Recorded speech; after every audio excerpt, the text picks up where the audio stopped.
అందరికీ నమస్కారం. నా ప్రాణ పార్ట్ 139. రోహన్ మౌనిమాల పెళ్ళయ్యాక అందరూ కలిసి మౌని ఇంటికి వెళ్తారు. అప్పటికే నైట్ 12 అవుతుంది. అందరూ రెస్ట్ తీసుకోవడానికి వెళ్తారు.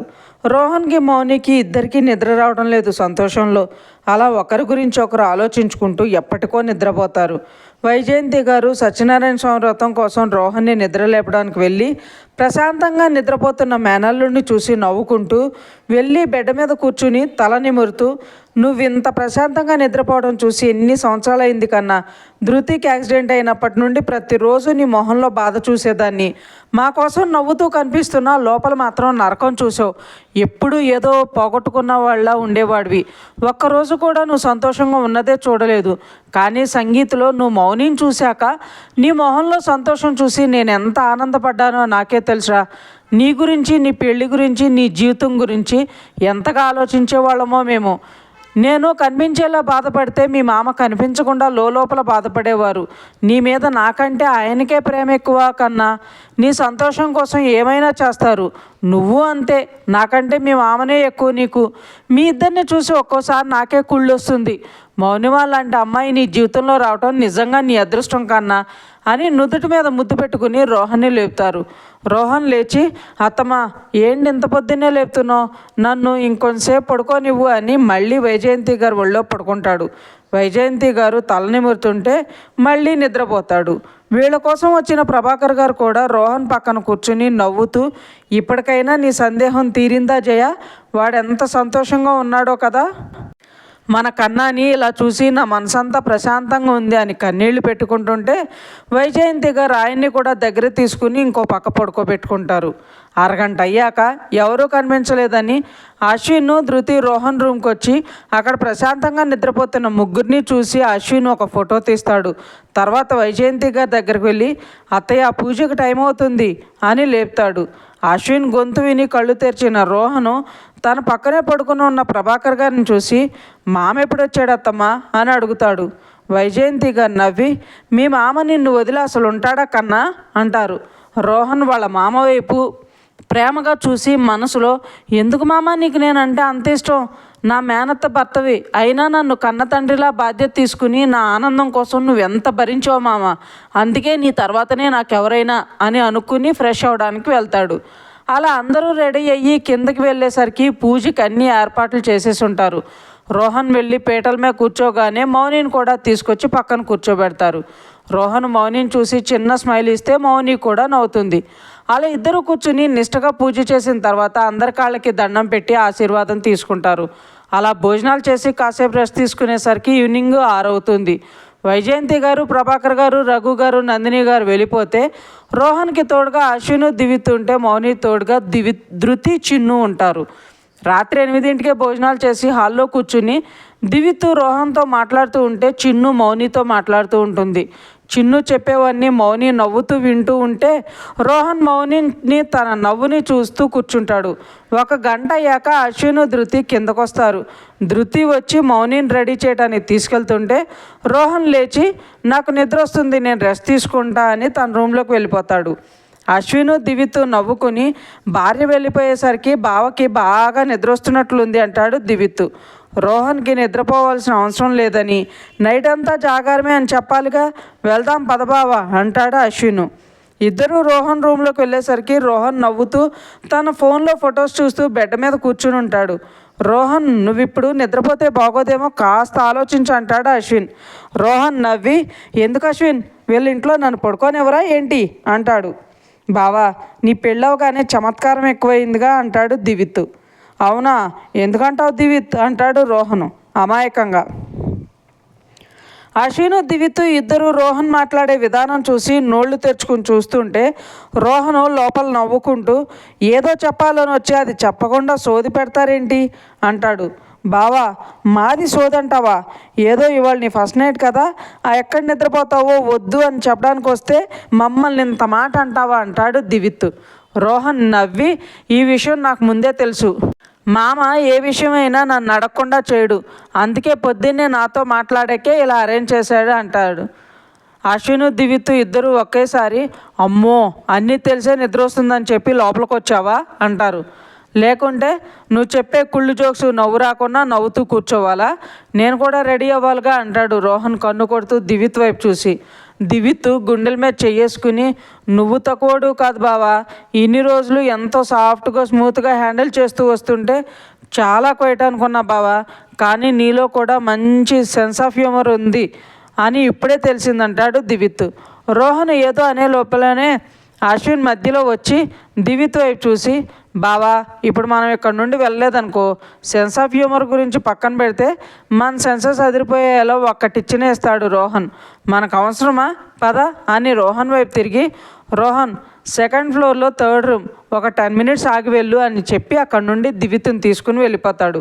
రోహన్ వెళ్తున్న అశ్విన్ని దివిత్ని చూసి, నాతోనే ఆడుకుందామని బాగానే ప్లాన్ చేసుకుని వచ్చారు, ఆ మాత్రం కనుక్కోలేనా అని నవ్వుకుంటాడు. వాళ్ళు వెళ్ళగానే ఫ్రెష్ అయ్యి డ్రెస్ చేంజ్ చేసుకుని అశ్విన్ చెప్పిన రూమ్కి వెళ్ళి డోర్ ఓపెన్ చేస్తాడు. రూమ్ మొత్తం అదిరిపోయేలా రెడీ చేస్తారు ఈవెంట్ ఆర్గనైజర్లు. అశ్విన్ ధృతి జస్ట్ అక్కడుండి తనంతా చూసుకుంటారు. రోహన్ లోపలికి వెళ్ళి రూమ్ మొత్తం చూసి, ఇంత ఆస్తి అంత పేరు పెట్టుకుని మా మేడం పైకి ఎంత సింపుల్గా ఉంటుందో, అందుకేనేమో నాకు ఎప్పుడు షీ సంథింగ్ స్పెషల్ అనిపించేది. డౌన్ టు ఎర్త్ అంతేనా, తన ఇద్దరు ఫ్రెండ్స్ కూడా నన్నైనా కొట్టేసేలా ఉంటారు. I'm so happy to have you in my life Moni అనుకుంటూ ఉండగా డోర్ ఓపెన్ అయిన శబ్దం వినిపించి వెనక తిరిగేసరికి తెల్లని పట్టు చీరలో పచ్చని పసుపు తాడుతో వాళ్ళ అమ్మగారి చిన్న చైన్ ఒకటి వేసుకుని సింపుల్గా ఉండే ఒక నెక్లెస్ పెట్టుకుని ఎంతో అందంగా రెడీ అయ్యి వచ్చిన మౌనిని తన చేతిలో పాల గ్లాస్ని చూసి అలానే చూస్తూ ఉండిపోతాడు. మౌని తలెత్తి రోహన్ని చూసి తనే దగ్గరికి వెళ్తుంటే రోహన్ కూడా తన దగ్గరకు వచ్చేసరికి తన చేతిలో ఉన్న గ్లాసు రోహన్ ముందు పెడుతుంది. రోహను మౌని అలా చేయి చాచగానే తనను చూస్తూ గ్లాస్ తీసుకుని పక్కన టేబుల్ మీద పెట్టి మౌని చేయి పట్టుకుని బెడ్ మీద కూర్చోబెట్టి, నీతో కొంచెం మాట్లాడాలి మౌని అంటాడు. మౌని రోహన్ని చూడకుండానే తన చేతిలో ఓ పేపర్ పెడుతుంది. రోహన్ ఆ పేపర్ని మౌనిని చూస్తుంటే చదవండి అన్నట్లు సైగ చేస్తుంది. రోహన్ ఆ లెటర్ ఓపెన్ చేసి చదువుతాడు. హాయ్ రోహన్, నేను మాట్లాడలేనని తెలిసి కూడా మీరు ఈ పెళ్లి ఒప్పుకున్నారు. I'm so happy for that. ఇప్పటివరకు చాలామంది నా వెనుకున్న ఆస్తిని చూసి చేసుకుంటామని మా తాతయ్యని చాలామంది అడిగారు, కానీ ఆయన ఎవరిని ఒప్పుకోలేదు. ఇన్ని రోజులుగా నా పెళ్లి గురించి ఎక్కువ బాధపడే తాతయ్య నన్ను ఈ పెళ్లి చేసుకోమని, ఇంతకు మించి నేనేమీ అడగనని చెప్పారు. ఆయన మాట కాదనలేక మా తాతయ్య కోసం ఈ పెళ్లి చేసుకున్నాను. మీరు కూడా మీ వాళ్ళ కోసం ఈ పెళ్లి చేసుకున్నారని నాకు తెలుసు, కానీ మీరంటే నాకు చాలా అని చదివే లోపలే రోహన్కి కాల్ వస్తుంది. రోహన్ డిస్ప్లేలో నెంబర్ చూసి మనసులో అంకుల్ ఇప్పుడు కాల్ చేస్తున్నారేంటి అనుకుని మౌని వైపు చూసి 1 minute మౌని అని లెటర్ బెడ్ మీద పెట్టి కాల్ మాట్లాడటానికి బాల్కనీలోకి వెళ్తాడు. రోహన్ కాల్ లిఫ్ట్ చేసి, గుడ్ ఈవినింగ్ అంకుల్, ఏంటి ఈ టైంలో కాల్ చేశారు అంటాడు. ఐజీ గారు, సారీ రోహన్, ఇలాంటి టైంలో డిస్టర్బ్ చేస్తున్నా, బట్ తప్పలేదు. మీ మరదలు అదే నీ పెళ్ళిలో గొడవ చేసింది కదా, ఆ అమ్మాయి జైల్లో సూసైడ్ చేసుకుందని చెప్పగానే రోహన్ గట్టిగా, వాట్, కృతిక సూసైడ్ చేసుకుందా, ఎప్పుడు అంకుల్ అంటాడు. ఐజీ గారు, అదంతా కాల్లో చెప్పలేను రోహన్, నువ్వు ఒకసారి ఆఫీస్కి వస్తే కొంచెం మాట్లాడాలి. తన ఫాదర్ ఎక్కడుంటారు ఏంటనే విషయాలు తెలియవు, అంతేకాకుండా కొన్ని ఫార్మాలిటీస్ ఉన్నాయి అని చెప్తారు. రోహన్ ఇప్పుడే వస్తాను అంకుల్ అని రూమ్లోకి వచ్చి మౌని దగ్గరకు వెళ్ళి, ఇట్స్ అన్ ఎమర్జెన్సీ మౌని, నేను వెళ్ళాలని చెప్పేసి అక్కడ నుండి కిందకు వెళ్తాడు. అప్పటికి టైం ఇంకా 10 కూడా కాపోవడంతో ధృతి, చిన్ను, దివిత్, అశ్విన్ లాన్లో కూర్చుని కబుర్లు చెప్పుకుంటూ ఉంటారు. రోహన్ హడావుడిగా కారు దగ్గరకు వెళ్తుండేసరికి ధృతి తనను చూసి, అశ్విన్ గారు, బావి ఈ టైంలో ఎక్కడికి వెళ్తున్నాడు, ఏదో టెన్షన్లో కూడా ఉన్నట్లున్నాడు అంటుంది. అశ్విన్ వెనక తిరిగి రోహన్ని చూసి అవును ధృతి అని తన దగ్గరకు వెళ్ళేంతలో రోహన్ కారు తీసుకుని వెళ్ళిపోతాడు. ధృతి, చిన్ను మౌని దగ్గరకు వెళ్తారు. మౌని వాళ్ళు రావడం చూసి కళ్ళు తుడుచుకుని ధృతి వైపు చూసి ఒక చిన్న స్మైల్ ఇస్తుంది. మౌని, బావ ఎక్కడికి వెళ్ళాడు, అది కూడా ఈ టైంలో అని అడుగుతుంది ధృతి. మౌని ధృతిని చూసి ఫోన్ అని సైగ చేసి అడుగుతుంది. ధృతి ఫోన్ తీసి మౌనికి ఇవ్వగానే తనేదో టైప్ చేసి ధృతికి ఇస్తుంది. ధృతి అది చూసి ఏదో ఎమర్జెన్సీ అని కాల్ వచ్చింది, అందుకే వెళ్ళారని చదువుతుంది. అందరూ కొంచెం కూల్ అవుతారు. ఏమైందో ఏమో అని ఎంత కంగారు పడ్డానో తెలుసా, అసలు బావ డాక్టర్ అన్న విషయం కూడా గుర్తులేదు నాకు అని అవుతుంది ధృతి. అశ్విన్ ధృతితో, రోహన్ ఎప్పుడొస్తాడో తెలియదు కదా ధృతి, అప్పటి వరకు మౌని తోడుగా ఉండని చెప్పి, చిన్ను, దివిత్ మీరు వెళ్ళి పడుకోండి, నేను హాల్లో ఉంటాను, రోహన్ రాగానే ధృతిని తీసుకుని వస్తాను అనగానే సరే అని అందరూ కిందకు వెళ్ళిపోతారు. ధృతి మౌని దగ్గర కూర్చుని, ఏమీ అనుకోక మౌని, బావ ప్రొఫెషన్ అలాంటిది, అందులోనూ తను చాలా మంచివాడు. ఎవరికి ఎలాంటి హెల్ప్ కావాలన్నా ఎప్పుడు కావాలన్నా తనే పరిస్థితుల్లో ఉన్నా అది అస్సలు ఆలోచించడు, అందుకే నిన్ను ఇలా వదిలేసి వెళ్ళాడు అంటుంది. మౌని చిన్న స్మైల్ ఇచ్చి తనకు వస్తున్న బాధను కంట్రోల్ చేసుకుని పడుకుంటాను అని చెప్పి పడుకొని కళ్ళు తుడుచుకుంటుంది. ధృతికి మౌనిని చూడగానే తనకు అర్థమవుతుంది తను చాలా బాధపడుతుందని. ఇప్పుడు తనకే కన్ఫర్మ్ అవుతుంది. మౌని మనసులో, మీకు నా ప్రేమ విషయం చెప్పాలని ఎంతో ఆశపడి ఫీల్ అయ్యి లెటర్ రాశాను రోహన్, కానీ అది చదివావో లేదో కూడా తెలీదు. నువ్వేం చెప్పకుండా ఎమర్జెన్సీ అని వెళ్ళిపోగానే ఎందుకో నా మనసంతా బాధతో నిండిపోయింది అనుకుంటుంది. ధృతి మనసులో, బావ మౌనిని ఇష్టపడి పెళ్లి చేసుకోలేదా? మౌని ఎందుకు ఏడుస్తుంది? తను చాలా బాధపడుతున్నట్లు అనిపిస్తుంది నాకు. అసలు ఈ రూమ్లో ఏమైంది వీళ్ళ మధ్య? బావ ఎక్కడికి వెళ్ళాడు? నిజంగానే ఏమైనా ఎమర్జెన్సీ వచ్చిందా అని ఆలోచిస్తూ ఉంటుంది. అలా తెల్లారిపోతుంది. మార్నింగ్ 6కి ఇంటికి వస్తాడు రోహన్. మైండ్ అంతా డిస్టర్బ్గా ఉండి తను మౌని ఇంటికి వెళ్ళకుండా మర్చిపోయి వాళ్ళ ఇంటికి వెళ్ళిపోతాడు. పని వాళ్ళు వచ్చి పనులు మొదలు పెట్టేసరికి అశ్విన్కి మెలకు వచ్చి టైం చూసి, ఓ 6 అయిందా, బుడ్డి ఇంకా కిందకు వచ్చినట్లు లేదు, వచ్చి ఉంటే నన్ను లేపేదే కదా, అంటే రోహన్ ఇంకా రాలేదా అనుకుని ధృతి కాల్ చేస్తాడు. ధృతి నిద్రలేచి కాల్ లిఫ్ట్ చేసి, చెప్పండి అశ్విన్ గారు అంటుంది నిద్రమత్తులో. బుడ్డి, రోహన్ ఇంకా రాలేదా అని అడుగుతాడు. లేదనుకుంటా అశ్విన్ గారు, అయినా మీరే కదా కింద ఉన్నారు, మీ తెలియలేదా అంటుంది ధృతి. లేదు బుడ్డి, అసలు మెలకు రానే లేదు, అందుకే నేను డీప్ స్లీప్లో ఉన్నప్పుడు వచ్చాడేమో అని అడిగాను రా అంటాడు. సరే ఉండు, బావ ఎక్కడున్నాడో కాల్ చేస్తా నేను. ఇక్కడ ఉన్నాడని మిమ్మల్ని డిస్టర్బ్ చేయకుండా వేరే రూమ్లో ఏమన్నా పడుకున్నాడేమో అని చెప్పి కాల్ కట్ చేసి రోహన్ కాల్ చేస్తుంది.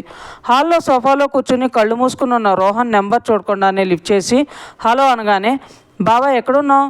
ఇంట్లో ఉన్న బంగారం అంటాడు రోహన్. అవునా, ఎన్నింటికి వచ్చావు బావా? అశ్విన్ గారు నువ్వు రాలేదని అంటున్నారే అంటుంది ధృతి. రోహన్కి అప్పుడు గుర్తొస్తుంది. ఓ షిట్, నేనేదో ఆలోచిస్తూ మన ఇంటికి వచ్చేసాను బంగారం అనగానే ధృతి గట్టిగా, ఏంటి మన ఇంటికి వెళ్ళావా అని అరిచి మళ్ళీ మౌని ఉందని గుర్తొచ్చి, బావా ఏమైంది నీకు? అసలు అలా ఎలా మర్చిపోయావు? ఇంటికి వెళ్ళావు, ఎవరైనా అడిగితే ఏం చిన్నగా అడుగుతుంది.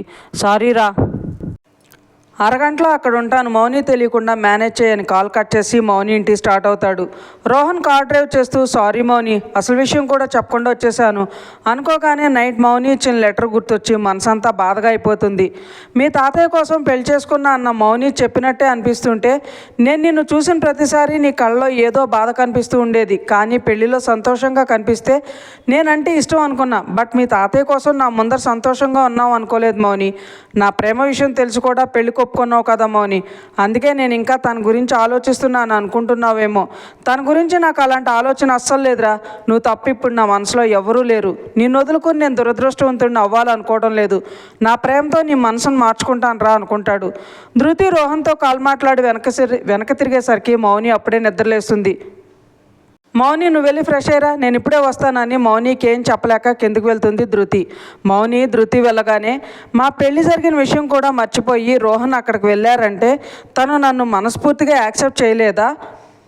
పెళ్లిలో సంతోషంగా ఉన్నారు కదా అంటే అందరూ ఉన్నారానా అని బాధపడుతూ అలానే బెడ్ మీద కూర్చుంటుంది. ఇంకా ఉంది ఫ్రెండ్స్. మీకు ఈ స్టోరీ నచ్చినట్లయితే లైక్ చేయండి, సబ్స్క్రైబ్ చేయండి.